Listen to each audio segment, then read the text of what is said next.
Olá pessoal, sou Chloe e estou aqui para compartilhar minha história sobre como minha tia, Melissa, nomes fictícios para preservar a privacidade, acreditava que receberia uma parte significativa da herança do meu avô após sua morte. No funeral dele, enquanto ele ainda estava conosco, ela causou um grande alvoroço, proclamando que seria a principal beneficiária dos seus bens. Minhas primas e eu nos entreolhamos com incredulidade diante daquela situação, pois sabíamos que ela não tinha qualquer vínculo legal de adoção com meu avô e parecia estar vivendo em uma ilusão sobre seus direitos hereditários. Apenas naquele momento pude compreender plenamente a complexidade da situação. Para que vocês entendam melhor como chegamos até aqui, permitam-me explicar desde o início. Meu avô deixou minha avó muito antes de eu nascer. Ele estava no serviço militar e minha mãe estava em um albergue junto com sua irmã, minha tia. Minha avó se apaixonou por um desconhecido enquanto meu avô estava servindo no serviço militar e fugiu com tudo o que podia carregar nas mãos.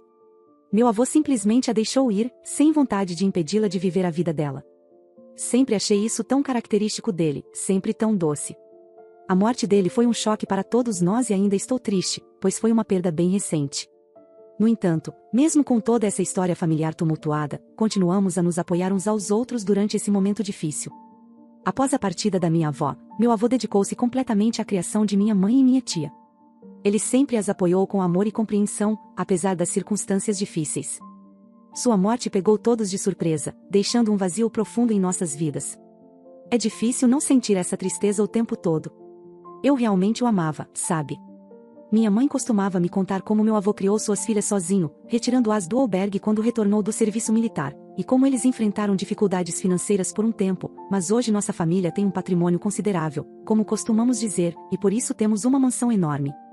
Minhas tias se casaram, então você pode imaginar que elas se estabeleceram em nossa casa grande com seus maridos. Mesmo assim, meu avô basicamente criou não só seus próprios filhos, mas também os filhos de seus filhos nesta ampla residência. No entanto, nossa família não escapou de tragédias. Na verdade, enfrentamos mais do que nossa parte justa. Uma vez, minha mãe, uma tia e um tio embarcaram em uma viagem divertida apenas para adultos em seu carro, deixando eu e minhas primas gêmeas Claire e Cassie em casa com nosso avô. Foi uma experiência marcante para nós, pois meu avô sempre proporcionou um ambiente acolhedor e seguro. Infelizmente, eles sofreram um acidente e nenhum deles sobreviveu. Minha mãe estava grávida na época de um menino, mas, como a vida é implacável, tudo pode se desfazer. Esse golpe foi particularmente duro para mim, já que perdi meus pais e fui criada junto com minhas primas pelo meu avô. A tragédia nos uniu ainda mais, mas também deixou marcas profundas em todos nós. Minhas primas ficaram bastante deprimidas e, na verdade, elas não conseguiram lidar com a perda de toda a família. Éramos muito jovens para sentir tanta dor, e eu passei muitas noites acordada chorando, gritando e jogando coisas. No entanto, minhas primas estavam verdadeiramente inconsoláveis, deram muito trabalho ao meu avô, que lutou para confortá-las enquanto enfrentava seu próprio luto pela perda de sua filha e outros parentes tão próximos. Elas se recusavam a comer, se recusavam a dormir, se recusavam a ir para a escola. Simplesmente não cooperavam, e meu avô era muito gentil para impor qualquer coisa com firmeza. Ele logo percebeu que elas acabaram perdendo um ano escolar inteiro. Então, decidiu enviar minhas primas para a terapia e fez tudo o que podia para garantir sua recuperação. Foi um processo difícil, mas gradualmente elas começaram a se comportar melhor quando perceberam que nossos pais não voltariam se continuassem desafiando e gritando contra o avô, que estava se esforçando ao máximo para dar-lhes todo o apoio necessário. Então, elas decidiram parar com todas as suas travessuras e cuidaram bem do vovô, assim como ele cuidou bem de nós. Posso dizer que ele fez um trabalho esplêndido. Nunca senti falta de apoio ou amor, como qualquer órfão costuma sentir. Tivemos nosso próprio pequeno mundo e tudo parecia perfeito, sem preocupações com dinheiro, sem problemas. No entanto, o incidente mais traumático da minha vida após a perda dos meus pais foi quando pensei que uma garota queria me beijar, mas na verdade ela apenas se inclinou e sussurrou que eu tinha batom nos dentes. O constrangimento foi imenso e ainda me faz encolher até hoje, às vezes me mantendo acordado à noite, relembrando a cena com embaraço. Meu avô me disse que aquela perda era dela e que eu merecia alguém que realmente me beijasse. E então rimos juntos. Meu avô era incrível, sempre soubemos o quanto ele era frágil. Desde crianças, cuidávamos de sua saúde de perto. Ele adorava participar das noites de bingo e eventos no lar de idosos próximo, onde se divertia bastante. Foi lá que ele se apaixonou pela mãe da minha professora, uma mulher encantadora que logo veio morar conosco. Eu tinha 15 anos quando eles começaram a sair juntos e se tornaram um casal. Ela se tornou a melhor amiga do meu avô, mas infelizmente eles acabaram se separando e foi quando ela desapareceu de nossas vidas. Então, ele conheceu uma outra senhora na noite do bingo, eles se conectaram imediatamente.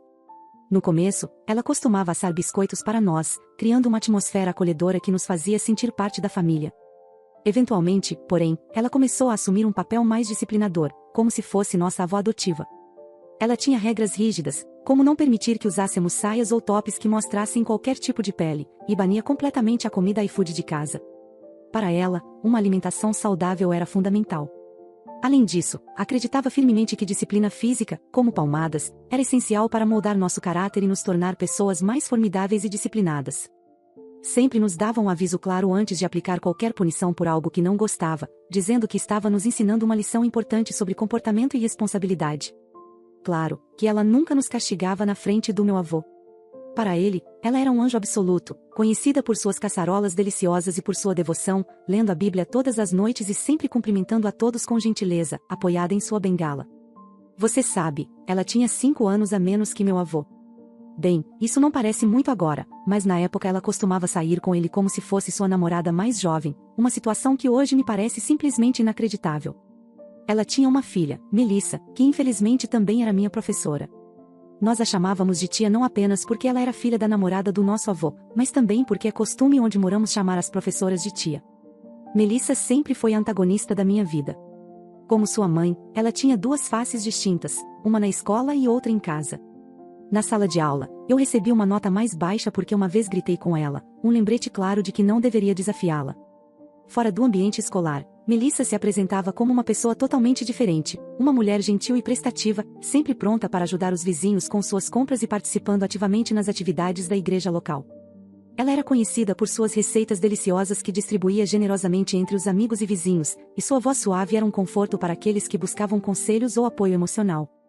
Vestia-se de forma conservadora, com um sorriso sereno sempre estampado no rosto, deixando transparecer uma imagem de bondade e piedade que contrastava nitidamente com sua persona na sala de aula ou quando ninguém estava por perto observando. Como se uma mãe não bastasse, estou falando da namorada do meu avô, ela havia decidido ser uma bruxa completa, não há outra palavra que eu poderia usar. Já minhas primas eram mestres em enganar a namoradinha do meu avô, sempre criando situações que a deixavam confusa e desconfortável.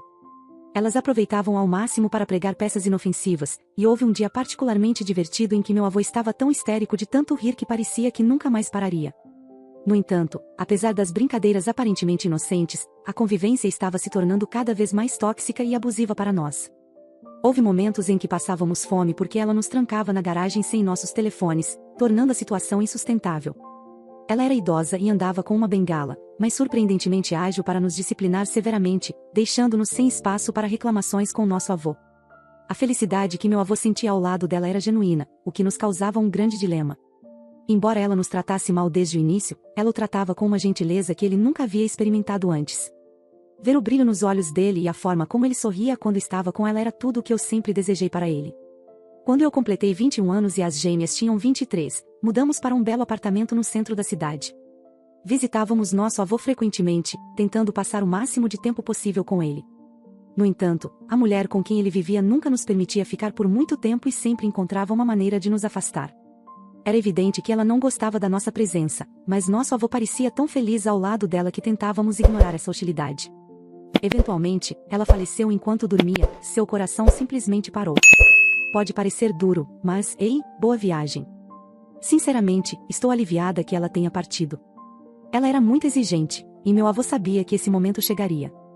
Ele permaneceu calmo durante o funeral, lidando com a situação com uma serenidade surpreendente. Ele estava conformado com a perda dela, sabendo que a morte estava sempre à espreita na idade deles. Mesmo assim, ele chorou durante o discurso no velório. Foi bom vê-lo falar tão apaixonadamente e tão amorosamente sobre a mulher que ele amava. Mesmo que a odiássemos, colocamos nossos sentimentos de lado por um dia e cuidamos dele. Ficamos com ele por uma semana, dando-lhe todo o suporte necessário. Após essa semana, partimos para nossa própria casa, sabendo que ele precisava de um tempo para processar a perda. Claire, minha prima, ficou por um mês para se certificar de que ele estava bem. Minha falsa tia Melissa ofereceu apoio e continuou a morar com o meu avô. Ela ficou cuidando dele, e eu realmente a respeitei por isso. Eu costumava visitá-los 2 ou 3 vezes por mês para ver como estavam. Eu acreditava firmemente que ele estava melhorando a cada visita, apesar da idade avançada. Cada vez que nos encontrávamos, ele compartilhava pequenos progressos e histórias inspiradoras sobre como enfrentava seus desafios com determinação.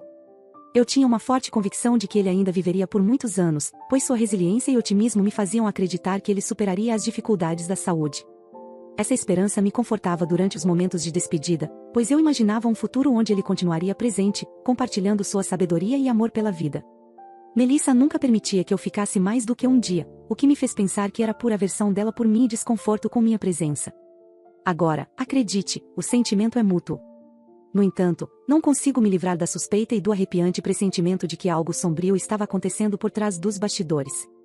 De qualquer forma, apenas um ano após a morte de sua namorada, ele também nos deixou. Ele tinha diabetes e desenvolveu uma condição extremamente grave chamada HHS, Síndrome Hiperglicêmica Hiperosmolar. Essa condição ocorre quando os níveis de açúcar no sangue se tornam extremamente altos, levando à desidratação severa e a um estado de hiperosmolaridade, onde o sangue fica excessivamente concentrado com açúcar. Sim, eu li que isso é muito preocupante. É muito suspeito que o açúcar no sangue dele tenha disparado assim, considerando que ele seguia um plano de refeições rigoroso e tomava seus medicamentos conforme prescrito para evitar exatamente o oposto. Talvez ele estivesse enfrentando episódios de compulsão alimentar ou pode ter parado de tomar o medicamento, mas não tenho certeza. Estou tentando dar o benefício da dúvida para a tia Melissa. A dor que senti quando ele morreu foi avassaladora, sofri muito. Não consigo deixar de fechar os olhos e voltar aos momentos que passei com meu avô. Ele era verdadeiramente meu guia, a luz e minha rocha para me segurar neste mundo turbulento. Ainda recordo das noites que passávamos em sua casa, no seu aconchegante estúdio. Ah, como vovô às vezes me cativava com histórias de sua infância, pintando imagens vívidas do passado que ele chamava de seu mundo perdido. Sua risada era realmente contagiante, sinto muita falta dele. Durante nossas últimas visitas, ele mencionou que queria escrever um testamento e desejava que nós três estivéssemos presentes quando o fizesse. Como um tola, ignorei isso e neguei que precisássemos disso tão cedo. Então, pelo que eu sei, ele não chegou a escrever um testamento, então estou supondo que a tia Melissa presumiu que, como nossos pais faleceram, ela seria a próxima na fila para herdar tudo. Parece que ela assumiu o controle de tudo assim que ele morreu. Ela nos ligou logo após o falecimento dele e foi como se um interruptor tivesse sido ligado em sua cabeça. Ela parecia não estar nem tentando esconder sua satisfação pela morte dele, agindo de maneira bastante inapropriada, quase como uma adolescente risonha no funeral. Suspeito que ela estivesse sob o efeito de alguma substância ilícita, pois é difícil entender como um adulto poderia agir dessa forma em um momento tão solene. Além disso, o funeral foi bastante íntimo, com poucas pessoas presentes, já que muitos amigos do meu avô já haviam falecido, e a maior parte da família extensa se distanciou após a perda dos filhos dele. Deveria ter sido um evento discreto e tranquilo, mas não, essa mulher teve que estragar tudo. Logo após eu terminar o discurso em homenagem ao meu avô, ela me puxou para o lado e começou a provocar, dizendo que nós, as primas, não íamos receber nem um centavo da herança. Ela afirmou que ele deixou tudo para sua suposta filha devota, mas nós caímos na gargalhada porque sabíamos a verdade. Essa moça nunca foi legalmente adotada por ele, nem tinha qualquer ligação biológica. Sua mãe até faleceu antes dele, então não havia nenhum vínculo real ali. Ela simplesmente morava em nossa casa como uma inquilina, aproveitando tudo que a empregada cozinhava e sendo simpática com ele, mas agora sabíamos que era por interesse. Nossa advogada começou a bufar alto diante dessa afirmação e rapidamente nos reunimos para discutir a situação. No entanto, foi um alívio poder soltar uma risada depois do evento infeliz que foi a morte do meu avô. Ontem, Melissa me convidou para voltar para minha própria casa. Ela tentou me convencer a esquecer suas ações no funeral e está tentando se redimir, mas eu sei o que ela está fazendo. Ela mora lá e está me pressionando para deixar de lado suas atitudes durante o funeral, como se isso pudesse apagar o que aconteceu. Ainda não sei como vou lidar com isso ou como vou expulsá-la da casa que por direito pertence a mim e às minhas primas. Ainda me sinto culpada porque não percebi o quanto a saúde do meu avô estava debilitada. Acredito que ele estava escondendo isso de mim, pois era muito reservado para demonstrar sua dor ou dificuldades, sempre foi assim com ele. Melissa nunca mencionou que ele estava sofrendo ou enfrentando problemas. Deus sabe por que ela agiu assim. Estou lidando com muitas questões complicadas agora, incluindo a casa que, por direito, pertence à minha família. Uma coisa que tenho certeza é que a casa é minha e das minhas primas, e ninguém vai usurpá-la. Não vão pôr as mãos na nossa casa, que está na minha família desde antes de eu nascer. O que Melissa fez no funeral é imperdoável. Recentemente, logo após o funeral do meu avô, um vídeo chocante viralizou nas redes sociais. Suspeitei imediatamente que as responsáveis poderiam ser as gêmeas travessas da família. Conhecidas por suas brincadeiras de mau gosto ao longo dos anos, essas duas sempre foram mestres em causar confusão em diversas ocasiões. Desde pequenas, elas parecem ter uma habilidade especial para atrair atenção com suas travessuras. Acredito que elas tenham realizado esse ato para se vingar do que ocorreu durante o velório do meu avô. Não posso negar que, apesar de sua natureza brincalhona, suas ações frequentemente ultrapassam os limites do aceitável, como foi claramente demonstrado nesse vídeo que se espalhou pela internet. Há algum tempo atrás, elas fizeram uma pegadinha com a tia Melissa. Elas sabiam do boato de que a tia Melissa e nosso diretor Pedro estavam tendo um caso. Elas planejaram toda essa coisa chocante com detalhes meticulosos, invadiram o laptop da tia Melissa e elaboraram uma série de e-mails falsos. Pedro havia terminado com minha tia Melissa porque ele não queria deixar a esposa. Ele decidiu se mudar para outra cidade e começar de novo, longe das complicações emocionais que o assombravam. Foi um término doloroso para a tia Melissa, que tinha se apaixonado profundamente por ele, imaginando um futuro juntos que nunca se concretizaria. Meses depois, enquanto tentava se recuperar do coração partido, minha prima Claire teve uma ideia que considerou brilhante: enviar e-mails falsos em nome de Pedro para Melissa. Com o endereço de e-mail antigo que conheciam, Claire e Cassie escreveram mensagens cuidadosamente elaboradas, repletas de nostalgia e promessas de reencontro. Elas sabiam exatamente como capturar a imaginação romântica da tia Melissa, que estava vulnerável e ansiando por algum tipo de fechamento emocional. A tia Melissa, inebriada pela ideia de que Pedro ainda amava e queria reatar, mergulhou de cabeça nas mensagens. Cada e-mail aumentava sua esperança. Finalmente, convencida de que Pedro estava disposto a se encontrar com ela para discutir o futuro, ela decidiu se preparar para o encontro. Vestiu seu melhor vestido, passou horas escolhendo o penteado perfeito e ensaiou o que diria a ele quando se vissem novamente. No dia marcado, ela chegou ao local combinado com o coração acelerado. No entanto, ao invés de encontrar Pedro, deparou-se com Claire e Cassie, que estavam escondidas por perto, observando a cena se desenrolar. Quando percebeu que havia sido vítima de uma farsa cruel, seu coração se partiu mais uma vez. Ela percebeu então que os e-mails eram falsos, uma manipulação ardilosa das minhas primas para brincar com seus sentimentos. As gêmeas, conhecidas por suas travessuras desde a infância, haviam guardado meticulosamente as provas de suas brincadeiras ao longo dos anos. Recentemente, decidiram colocar tudo na internet, revelando detalhes comprometedores sobre o incidente com a tia Melissa. A divulgação dessas evidências desencadeou uma onda de repercussões negativas. A notícia se espalhou rapidamente entre os pais, alunos e a comunidade escolar, resultando em um escândalo que afetou profundamente a reputação da tia Melissa. Diante da pressão crescente e da falta de apoio dos pais preocupados, ela se viu forçada a pedir demissão da escola onde trabalhava. Honestamente, devo confessar que inicialmente senti pena dela. Cheguei até a pensar que as meninas tinham exagerado, mas depois do que descobri, percebi que o que elas fizeram com a tia Melissa foi pouco. E vocês, acham que as meninas exageraram? Se pensam que sim, certamente mudarão de opinião quando ouvirem o que tenho para contar. Ei pessoal, já se passaram 2 semanas, mas estou de volta com muitos detalhes importantes para aqueles que estão curiosos sobre o que aconteceu. Eu estava enganada. Meu avô escreveu um testamento sem nos consultar. Melissa nos mostrou uma cópia impressa do testamento, com a assinatura dele, e foi realmente surpreendente. Realmente, é tudo dela. Acho isso extremamente estranho. Meu avô sempre foi muito zeloso com o nome da família e com o patrimônio familiar, então é difícil acreditar que ele assinaria algo assim para alguém que não faz parte da família. Não vou mentir, estou um pouco decepcionada, não porque ele não deixou nenhum patrimônio para nós, mas porque isso vai contra tudo o que ele sempre nos ensinou sobre a importância da família e da tradição. De qualquer forma, estou indo muito bem na vida, sim, mesmo nesta economia, e não preciso de apoio de qualquer herança. Além disso, Cassie está se saindo muito bem, já ela é advogada e está prosperando em sua carreira. Claire, por outro lado, acabou de abrir seu novo negócio de fotografia, então ela está um pouco incerta neste momento sobre como as coisas vão se desenrolar para ela. Mas estou certa de que ela vai conseguir. Acho meio estranho que ele nem tenha nos avisado sobre isso. Pensei que estávamos próximos, apesar de ele morar longe. Estou tentando muito não desconfiar disso, mas não consigo evitar. Antes de morrer, ele disse que só faria o testamento se estivéssemos presentes, e a assinatura dele parece muito diferente do que costumava ser nos nossos recibos. Acredite em mim, tentei imitá-la várias vezes, eu saberia. Talvez ele estivesse realmente doente, é por isso que a assinatura parece estranha. Você vê o quanto estou tentando dar a Melissa o benefício da dúvida aqui. De qualquer forma, não estou apenas deixando isso passar assim.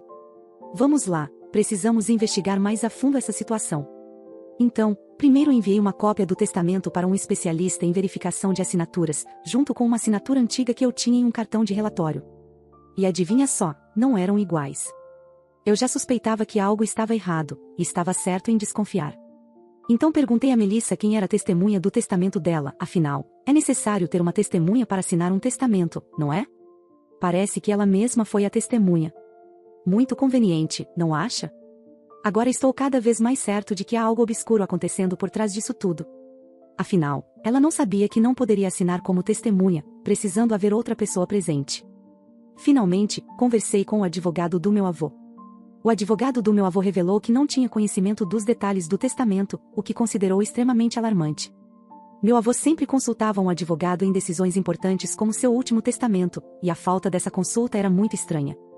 O advogado destacou que meu avô era rigoroso e confiava muito nele e ele jamais faria nenhum documento, principalmente um testamento sem aconselhamento legal adequado.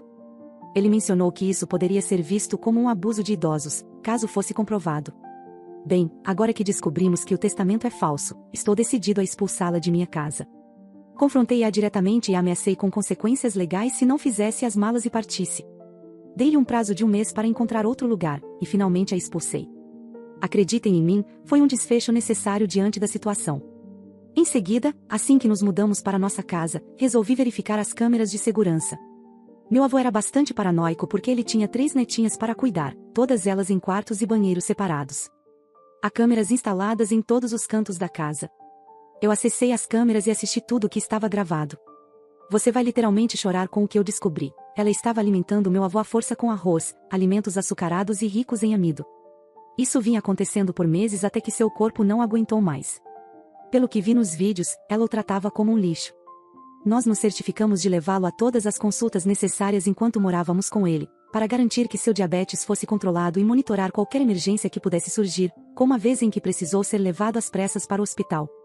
Mas ele estava indo muito bem contanto que tomássemos cuidado. Então, eu deveria ter percebido que algo estava acontecendo.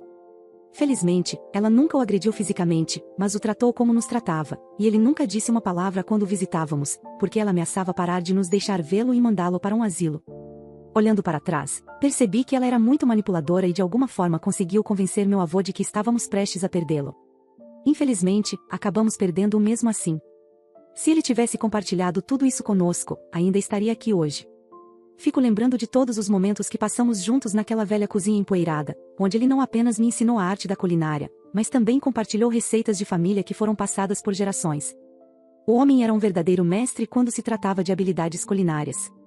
E ainda posso sentir o cheiro quando me lembro, o pão recém-assado saindo do forno, o aroma no ar e o som da sua voz alta e áspera falando comigo. Mas não foram apenas os grandes momentos que eu valorizei, foi o ritual do dia a dia que nos uniu. Pelo menos, eles eram assim antes que um par de cobras aparecesse na nossa vida.